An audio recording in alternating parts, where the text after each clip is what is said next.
இன்றைக்கி வாங்க தக்காளி பணியாரம் எப்படி செய்கிறதுன்னு பார்க்கலாம். அதுக்கு தேவையானது தக்காளி, பச்சை மிளகாய், பெரிய வெங்காயம் கட் பண்ணி வச்சுக்கோங்க, அரிசி மாவு, கடுகு, உளுத்தம்பருப்பு, சீரகம் எடுத்து வச்சுருக்கேன். தக்காளியும் பச்சை மிளகாயும் ஃபைன் பேஸ்ட்டாக அரைச்சி வச்சுருக்கேன்.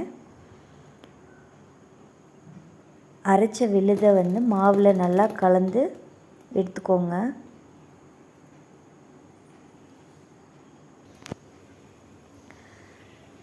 அடுப்பில் ஒரு கடாயை வச்சுட்டு தேவையான அளவு எண்ணெய் ஊற்றிக்கோங்க. வெங்காயம் வணங்கிறதுக்கு தகுந்த ஆயில் ஊற்றிக்கோங்க. நான் எப்பவுமே கொஞ்சம் ஆயில் நிறையா சேர்த்துப்பேங்க. அதில் எடுத்து வச்சுருக்கிற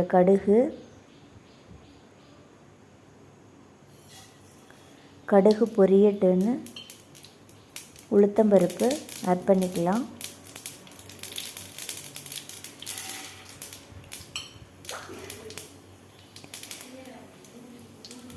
உளுத்தம்பருப்பு பொரிஞ்சதும் கட் பண்ணி வச்சுருக்கிற பெரிய வெங்காயமும் அது கூட கருவேப்பிலையும் சேர்த்து வணக்கிக்கலாம்.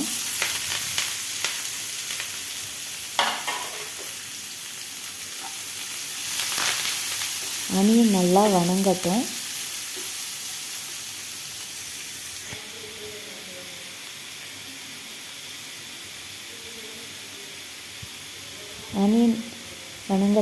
ஆனியனுக்கு தகுந்த சிறிதளவு உப்பு சேர்த்துக்கோங்க.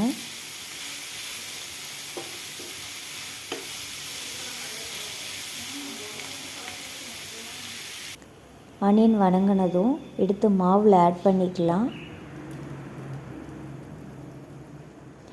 நான் இன்றைக்கி 4 பேர்த்துக்கு தேவையான குவான்டிட்டி மாவு எடுத்து வச்சுருக்கேன். அது கூட சீரகமும் ஆட் பண்ணிக்கலாம். உங்களுக்கு எவ்வளோ தேவையோ அவ்வளோ மாவு எடுத்துக்கோங்க. நான் 6 தக்காளி தான் போட்டேன். நீங்கள் தேவைன்னா எக்ஸ்ட்ரா கூட ஆட் பண்ணிக்கலாம். பணியாரக்கல் அடுப்பில் வச்சுட்டு பணியாரக்கல் காஞ்சதும் ஆயில் ஆட் பண்ணிக்கலாம்.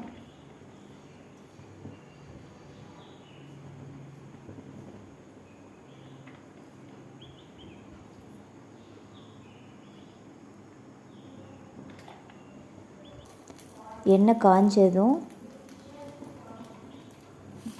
மாவு ஊற்றிக்கோங்க.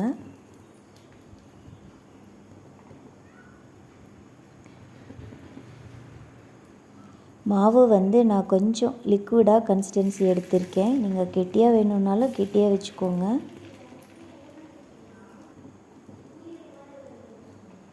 நல்லா சிம்மில் வச்சு எடுத்துக்கோங்க. பணியாரம் ரெடி ஆயாச்சு. இப்படி தாங்க இருக்கும் தக்காளி பணியாரம். எங்களுக்கு ரொம்ப பிடிக்கும். அதுக்கு தேங்காய் சட்னி ரெடி பண்ணியிருக்கேன். தேங்காய், பொட்டுக்கடலை எடுத்துக்கோங்க. தேங்காய் 1 கப் எடுத்திருக்கேன். அது கூட சிறிதளவு இஞ்சி எடுத்திருக்கேன்.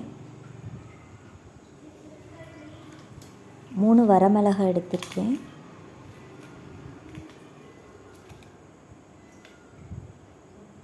பொட்டுக்கடலை கொஞ்சமாக எடுத்திருக்கேன். கூட தண்ணி சேர்த்து ஃபைன் பேஸ்ட்டாக அரைச்சிக்கோங்க. உப்பு கொஞ்சம் சேர்த்துக்கோங்க.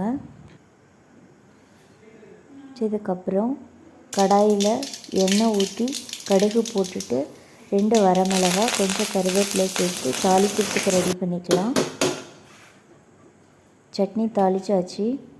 அவ்வளோதாங்க, பணியாரம் சர்வ் பண்ணி சாப்பிட வேண்டியதான். நீங்கள் ட்ரை பண்ணி பாருங்கள். தேங்க்யூ.